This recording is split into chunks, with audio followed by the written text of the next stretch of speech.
If you've already voted, if you haven't yet voted, this half hour is for you. It's our What to Expect on Election Day and Election Night edition of Week in Review. Plus, after 3 months of negotiations, Roger Marshall still refusing every date and time we offered to debate on TV. His opponent is here. Barbara Bollier is coming up on this bumper edition of Week in Review. Week in Review is made possible through the generous support of Dave and Jamie Cummings, Bob and Marlise Gorley, Haas and Wilkerson Insurance, the Courtney S. Turner Charitable Trust, John H. Mize and Bank of America N.A. co-trustees, and by viewers like you. Thank you. Hello, I'm Nick Haynes. It's our last show before Election Day. Half of you may have already voted. The other half is still not sure what to expect when they head out on Tuesday. So this half hour, something for everyone as we offer up tips, predictions, insight and wisdom that help us all better prepare for the most challenging election day in modern memory. Checking in with us on the big screen, KCTV5 Chief Investigative Reporter Angie Racono, who has been checking in on what really happens with your mail-in ballots. Dia Wall has been taking a look at what you can expect on Election Day in KC. She's getting ready for a very late night as lead anchor at 41 Action News. And we know we're going to be kept up to date this half hour thanks to Mr. Up to Date on KCUR-FM, Steve Kraske, and from the pages of your Kansas City Star, Dave Helling. First of all, I have to say, when I was putting this show together, I was really surprised that you don't actually have to wear a mask to vote in either Kansas or Missouri. Election officials on both sides of state line making that very clear this week. So you can just show up without a mask and no one will say anything to you, Angie? Yeah, that's the way it's going to be. I mean, obviously, they're trying to balance everything. They're encouraging people to wear masks. In most places that you go around the KC Metro, you're required to wear them inside. But of course, they're trying to make sure that everybody can vote and that doesn't get eliminated by any sort of restrictions. Dia Wall, you did a story this week looking at what's going to be happening on Election Day, and there were some interesting things in that report. One of them was a local official saying, you may want to bring a chair, a good book, and a backup phone battery. Really? It may take a while. If you want to be encouraged, one thing that nobody's told me, but I'm hoping for, is that with so many people voting absentee early, mailing in their ballots, that relieves a little bit of the pressure at the polls on Election Day.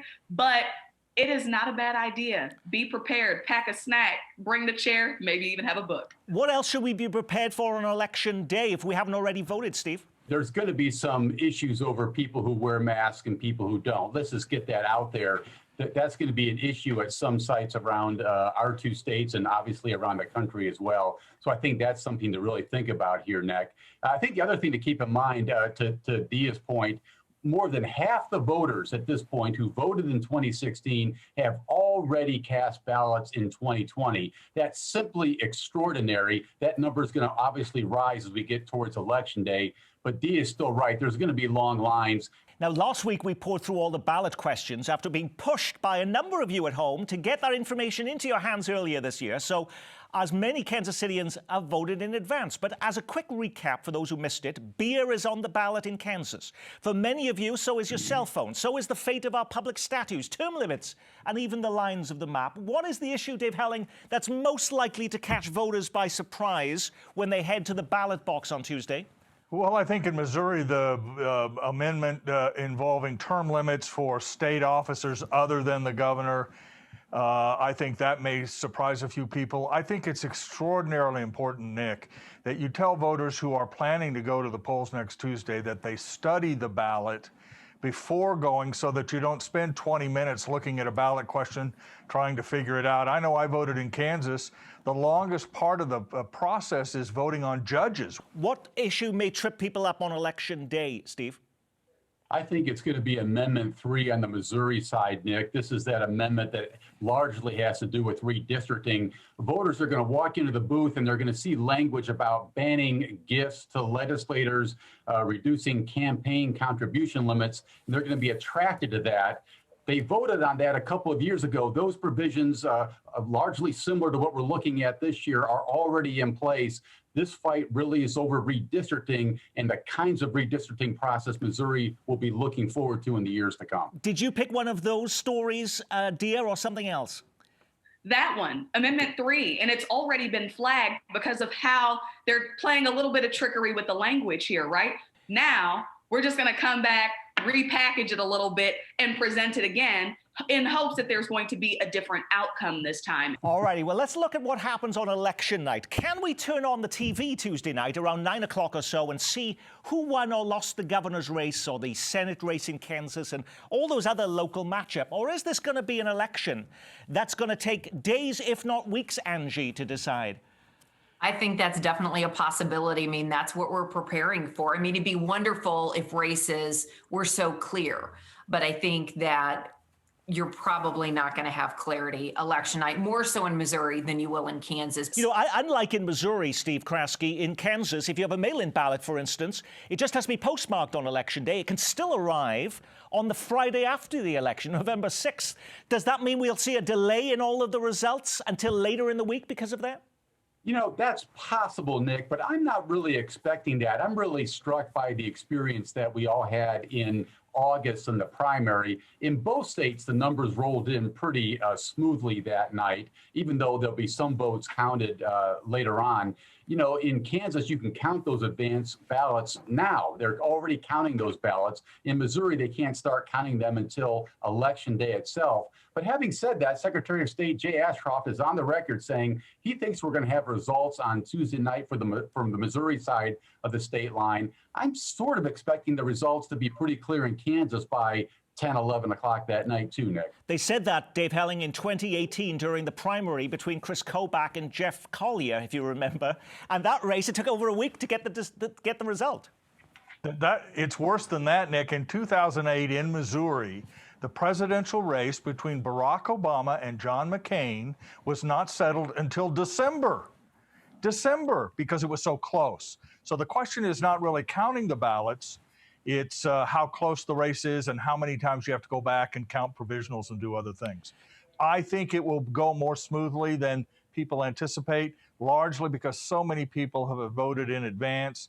So you won't have a real bang up on Election Day. Dia, you are going to be at the anchor desk at 41 Action News on election night. What are you preparing for over there? And have you told your husband, for instance, don't expect me home anytime soon? Hey, we've been together for a while, so Okay. I think he knows what elections look like. But what I can say is I completely agree with both Dave and Steve. I don't think that this is going to be a situation where we are waiting months and months and months far and away. Even though you can't start counting some of those ballots until the day of the election, they're already getting them organized, set, so that on Election Day, all they're doing is running them through the tabulator. And so I think that process is going to be a little more swift. Well, let me say, we all hope it's a little more smooth and swift than that. And I will leave you with this. I talked to the commissioner in Johnson County who called her shot. She said, we will have results posted by 9 p.m. on election night. Now, they say every vote counts, but if you popped your ballot in the mailbox, how do you know it'll be counted? Now, recently, CBS News sent out 100 mock ballots that were the same shape, size, and weight of election ballots. And guess what? 3 of the 100 never came back. Of our 100 ballots, 97 arrived, which sounds pretty good, unless you consider the fact that that means 3 people who tried to vote by mail in our mock election were in fact disenfranchised by mail. That experiment, by the way, taking place in Philadelphia, it wouldn't happen here, right? Well, KCTV5 did the same experiment in Kansas and Missouri. So we rented 2 post office boxes, one in Liberty, Missouri, and then another one in Lenexa, Kansas. And then we sent out 100 ballot-sized envelopes. We sent them in the blue boxes like this for the most part. And then ideally, you would get them all back, right? Well, that didn't happen. Angie, so what happened? Let's talk first of all about the Kansas side. 100 ballots, how many came back? 98 came back, but 2 were missing. And I mean, we did this early so we could have good results. Even more than a month rolled by and we never got it back. We eventually closed down the post office boxes. What about in Missouri? In Missouri, we had a similar problem. 1 never came back. 1 came 3 weeks late. It came in a baggie and it had an apology note on it because it had been slightly torn. Now, I see you shaking your head there, Steve, but, you know, some people may say, well, it's only 1 or 2 ballots. The post office processes millions of mail. Does it really make that much difference? Well, if you're looking at 2 or 3% of the vote here, Nick, I think those numbers begin to add up pretty quickly.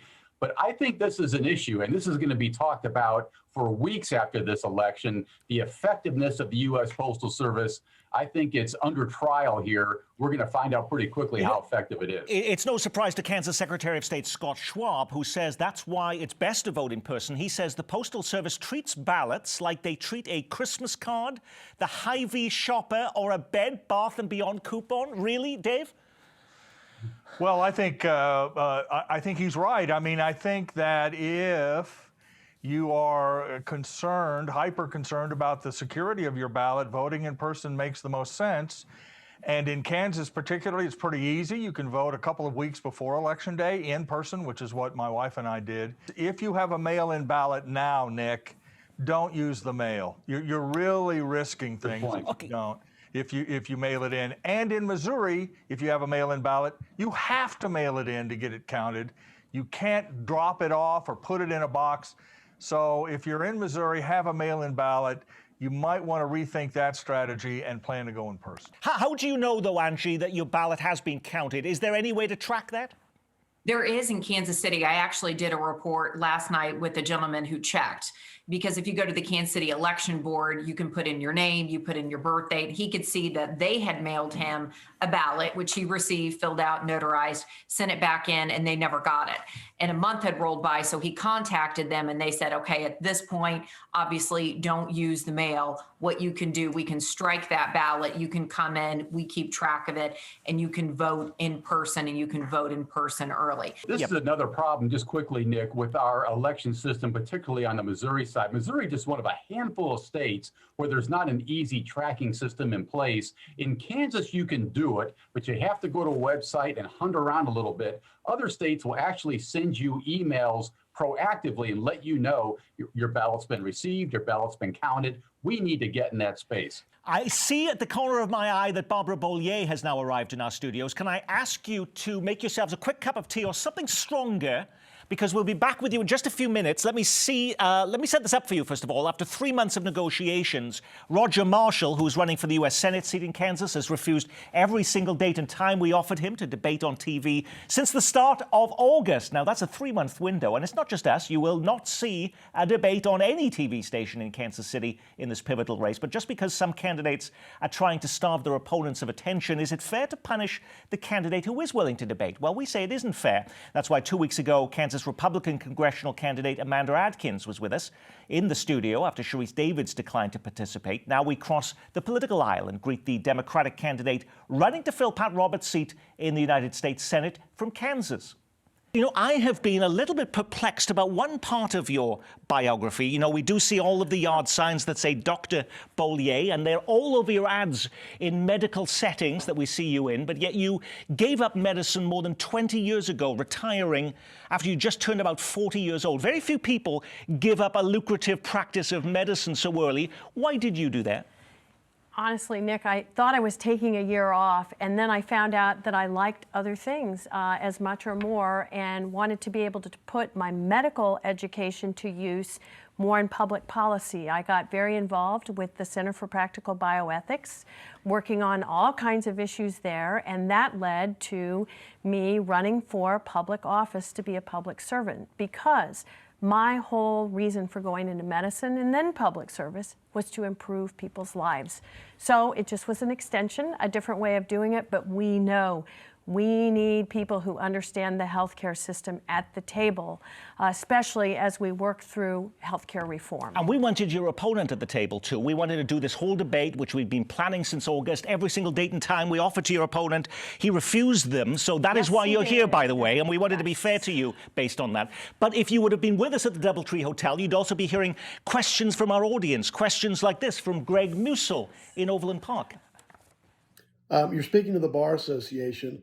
I wondered if you could explain to us your view of the role of courts and judges in our constitutional system and how you will support that independence if you are elected as a member of Congress.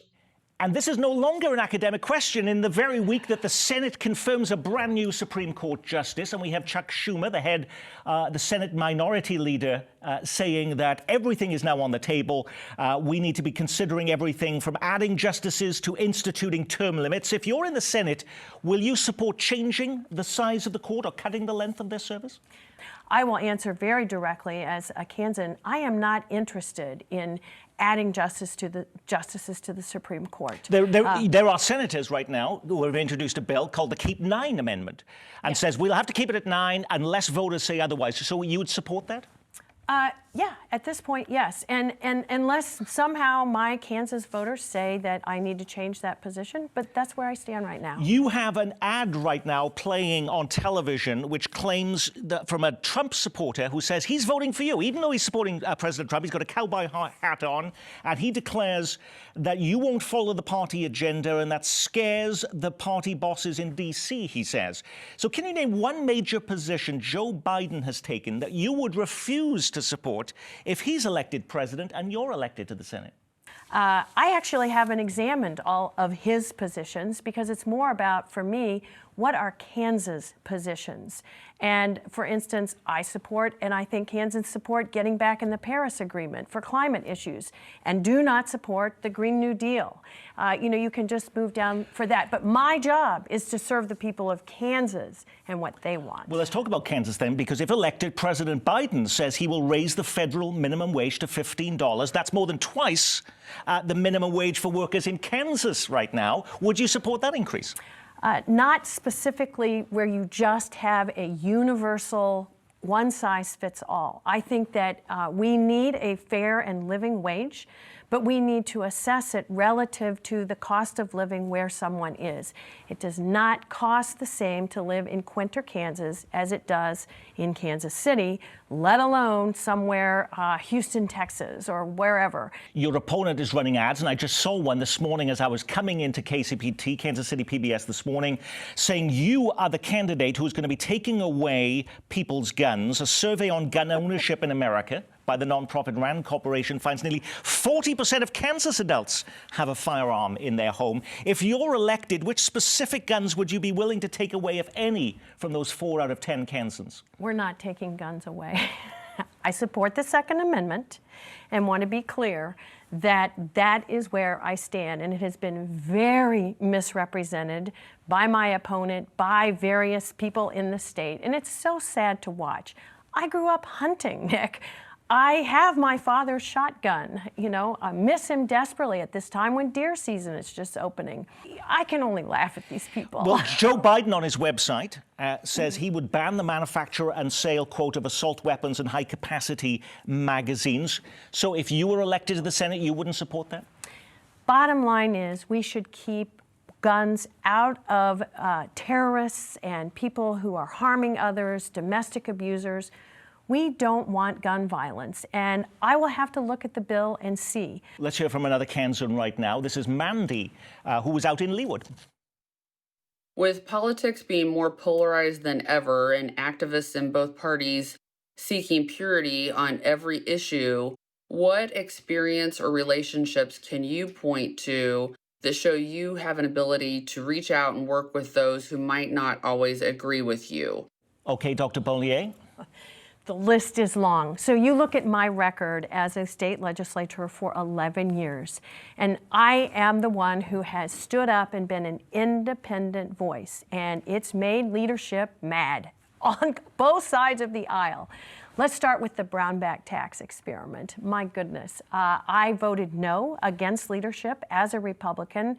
I remember very clearly saying, I hope I'm wrong, because I love our state and I don't want us to have a failed revenue stream. But I wasn't wrong. And then it took working across the aisle, building a coalition of moderates and Democrats to end that horrible tax experiment. It even included people who you would say were more conservative, like our majority leader. Well, let's talk about the Senate Majority Leader, who writes this week, your ad touts your ability to work across the aisle to get things done. But he says in the Kansas Senate, in your 10 years as a member of the Kansas legislature, you never got one piece of legislation signed into law, quote, not a single one. Is he right? No, okay, so technically, In the legislature, almost all of our bills move through as committee bills. We don't necessarily, in fact, rarely put our names on those bills. It's just ludicrous that he would say that because he knows that's how most bills are passed. I was never there for myself. I was there to represent and do what's right for the people. Name on, name off. It doesn't make any difference. Good things have happened because of my votes. Now, Mandy, though, our questioner from Leawood mentioned these are partisan times. And what are you going to be doing to heal those partisan divides? If Democrats control the Senate and you win your seat, would you support investigating President Trump or members of his family? Or do you believe it would be time to move on in order to heal the nation? That's a really great question, and I haven't thought of that before. But I will tell you, my number one value is standing up for what's right and trying to get us to a place where we listen to one another. One of the things I learned as a physician is you must listen well, not just to respond, but to understand people. And so that will be my goal. And I'll have to examine it if and when I get there, to see exactly on that issue. But bottom line, I will be bringing that value of always reaching out, always having an open door to listen and learn and do my best to represent Kansas well. You have raised more money than any candidate in Kansas history, $25 million. And in fact, in the latest month, I see the Kansas City Star looking at an itemized listing of your campaign contributions. It says 1 in 3 of every dollars comes from 2 states, and they're not Kansas or Missouri. They are New York and California. What do those donors expect from you giving you that money? Those donors, so many of those donors actually have Kansas roots and Kansas ties, which is really exciting because I've met many of them. But they're concerned about our nation. But what I'm most proud of, Nick, is the incredible grassroots support that I've had in this campaign. I can claim, because it's true, someone from every one of 105 counties has donated to my campaign. I will be the first to vote for campaign finance reform. I think there is a challenge, and what concerns me most is when dark money comes into the situation. What is the biggest misconception about you? I don't know about all people. I will say that my opponent seems to be very confused about the difference between what is honesty and what is not. Very, very disappointing to hear a man literally say in a debate, it's just lies and more lies. That's how the game is played. I want to be clear. This is no game. These are real people's lives. We have a real pandemic. We actually have real science to follow. And he continues to ignore that. And we need someone who actually stand up and say those things. This is about real life, and people need to be represented by people with honor, integrity, and willingness to be honest about things. Barbara Bollier is hoping to be the first Democrat to serve in the United States Senate from Kansas since 1932. Thank you for being with us. It's a thrill to be here, as always, Nick. It's great to see you again. And remember, Barbara Bollier got this opportunity because her opponent, Roger Marshall, declined every single date and time we offered him in a 3-month window that started back in August. Thanks to our partners at the Johnson County Bar Association, who worked so hard to try and make all these debate matchups happen in this incredibly challenging year. Let's go back to our reporters. But Steve, I find it interesting, actually, in all of these races, there has not been any TV debates, whether it be the governor's race in Kansas City. You've never seen any of these big election campaign matchups in the television market here in Kansas City this year. Nick, that's a problem. So many of these candidates these days refusing to debate, even refusing to do one-on-one interviews. That's a source of frustration for us, and certainly it's a loss for the voters out there who just aren't getting the opportunities they've gotten in the past to really size up these candidates. I don't like the trend, Nick. Now, that's just one trend story about election 2020 in our metro. Another is that we've been bypassed by almost every national politician during this campaign year. Cast your mind even 2 years ago during the midterm elections, and President Trump came to Missouri 6 times to hold rallies and events for regional candidates, including Chris Kobach. This year, he's not been here once. Is that because of the pandemic or because Kansas and Missouri don't matter to the presidential contenders anymore, Angie? They're taking a look at the Electoral College and where do you have to go. And if you look historically at how people have voted in Missouri and Kansas, this isn't a place where if it's getting tight, they go and invest. If there was no pandemic, would it have been different, Dave? No. No, Missouri is no longer considered competitive. Kansas hasn't been at the presidential level, Nick. Kansas hasn't been considered competitive for decades. But we've seen no Roger Marshall getting a Trump visit or anything like that. Not even the regional candidates are getting them. My guess is Roger Marshall was not enthusiastic about having Donald Trump come to, say, Johnson County, where he's very unpopular. But you know, the TV stations, and Dia is on, and Angie, they can talk about this, are not hurting for revenue from campaign ads. I mean, it's not as if the presidential spending decisions have hurt the local stations. They're still getting tons of ads. They're doing fine. Does that mean That's why Dia and Angie live in lavish mansions, David. That's why Dia, are you putting in an in-ground swimming pool as a result of all those election ads on 41? Next Listen, week. Okay. Summer is too short in Kansas City for a pool, although I would like that. Now, just because we've been tracking the election doesn't mean we're not keeping an eye on important news developments happening on both sides of our state line. What was the big story we missed? Smashing a record we didn't want to break. This week, our metro hitting the highest number of COVID deaths since the pandemic began. In Kansas, the governor retreating on plans for a new statewide mask mandate. Overland Park backtracks on using federal relief funds to install cameras at its city soccer park. Back to school postponed yet again in the Kansas City, Missouri school district. Is he the new city manager or not? A New Jersey news outlet jumps the gun by reporting that this man, Jersey City Administrator Brian Platt, has been hired. Angry council members say they knew nothing about it. We see the first snow of the season, and that tent city outside of City Hall comes down as organizers declare a ceasefire. It's a week for getting creative for Halloween. Some local families creating candy shoots and zip lines, and Freddie has died. He's the namesake Kansan behind the Freddy's Burger chain. Started in Wichita, it now has more than 300 locations in 32 states. Freddie Simon was 95 years old. All right, Steve Kraske, did you pick one of those stories or something completely different? I think it's the rise of COVID. It might impact who the next president of the United States is. The story's not going away. The numbers are going up. We don't want to pay attention to it, and yet it's affecting everything in our lives, Nick. Angie Racono. COVID, the numbers going up. October, if you look at the hospitals, just unbelievable. So I think that's the story that will be sticking with us. We're all looking at the election right now, but it's going to be right back to that. It's too important. Dave.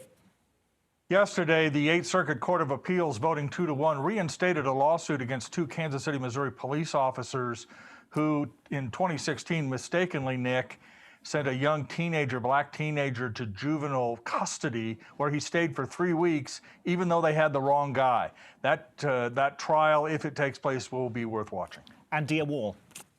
For me, it's the increase in COVID cases. More than 1,000 people in the state of Kansas have died, over half of them in just the last 6 weeks or so. Winter is coming, and I am definitely nervous for the implications that this is going to have. Totally understand that we have a lot of interest to protect across our community and our country, but I don't know how we can look at more than 220,000 Americans dead and think about anything else.